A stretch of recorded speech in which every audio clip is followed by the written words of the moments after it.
कि अखिया लड़ल बजब से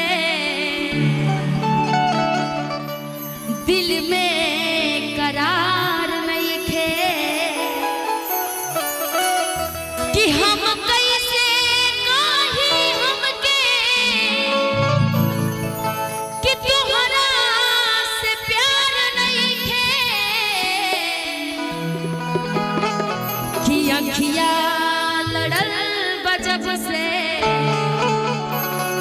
दिल में करार नहीं खे क्योंकि जिंदगी में सबका खेल आंखों से ही होता है ना जी। आइए म्यूजिक से एकदम सबको एंजॉय के साथ छोड़ना चिल्लाने हुए जितनी आप में पावर है निकाल करके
जितने भी पूर्णिया की धरती के लोग हैं ना वो इसे देख करके बोल रहे हैं।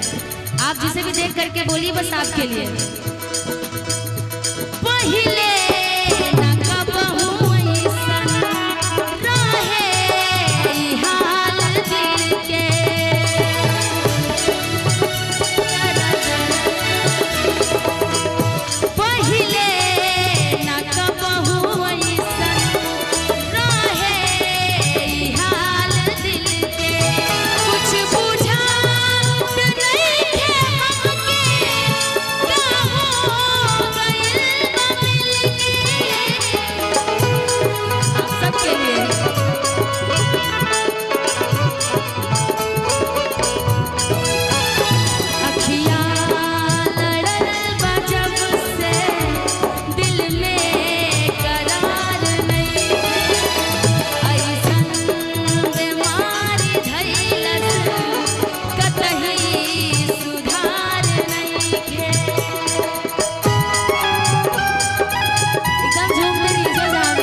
प्रशासन टीम भी हम सबके बीच में उपस्थित है।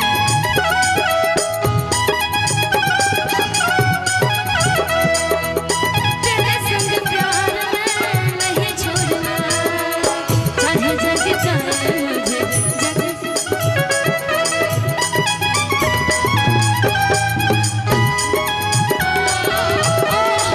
नागिन वाले डायरेक्टर करते हैं लड़ल बाजब से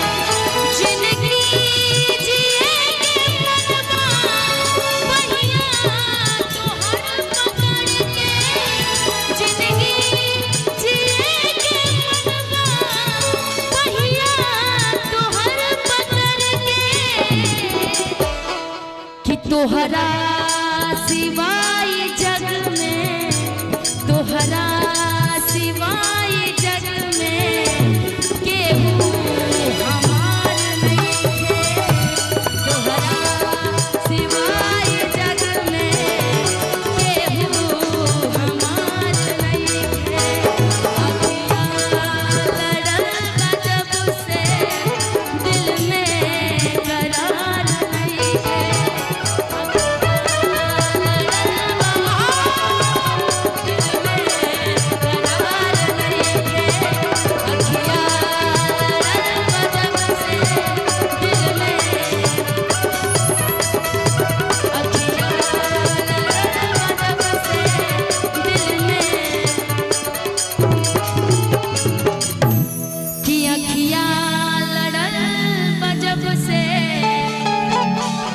कि दिल में करार नहीं खे।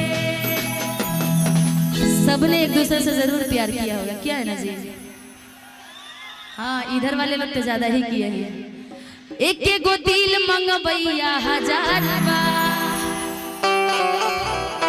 पीछे पड़ल पूरा यूपी बिहार बा। बानू जी पक्का आपने दिल किसको दिया है? हमको। इधर दीजिए, इधर इधर इधर काम आएगा, इन तीनों में से चलेगा। हमको, इसको, इसको, अरे वाह, लेकिन बड़ी पतली दुबली है। लेकिन अच्छा मेरे को ठीक है, मेरे तरफ से दिल आपके लिए। एक एगो दिल मंगबैया हजार बार, पीछे पड़ल पूरा यूपी बिहार बा। यही एक बार काजू जी के लिए पूरा काजू। अच्छा, ये काजू जी का कौन कौन पहचानते हैं?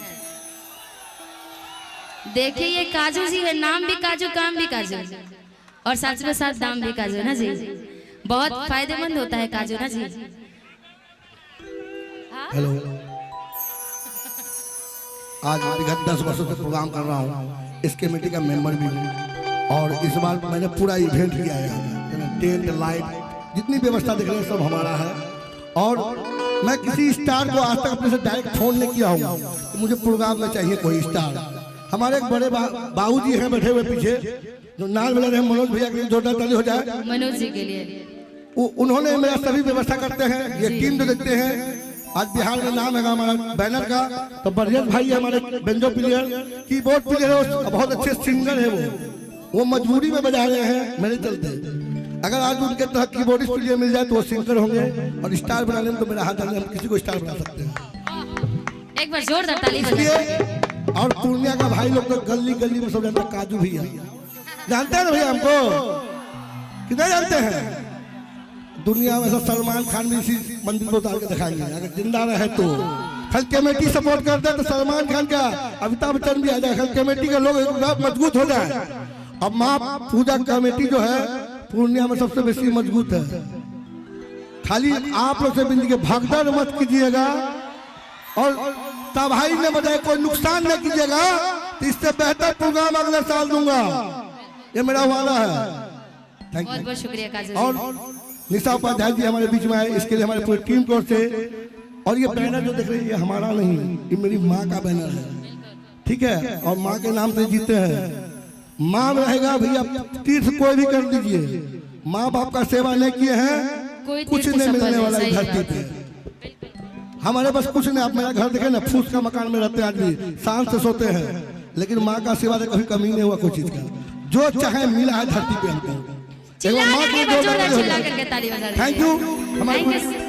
काजू जी हमको 10 किलो काजू दिए हैं, आपको मिला है कि नहीं? ले लीजिएगा काजू। हाँ, मेरे गाड़ी में रखा गया काजू 10 किलो। 10 किलो क्या, अगर बोल दीजिएगा तो 2 पेटी आ जाएगा। नहीं नहीं, काजू जी का बस प्यार ही मिल गया, और काजू जी के कारण इतने सारे लोगों का प्यार मिल गया, वही काजू से कम थोड़ी ना है। आइए।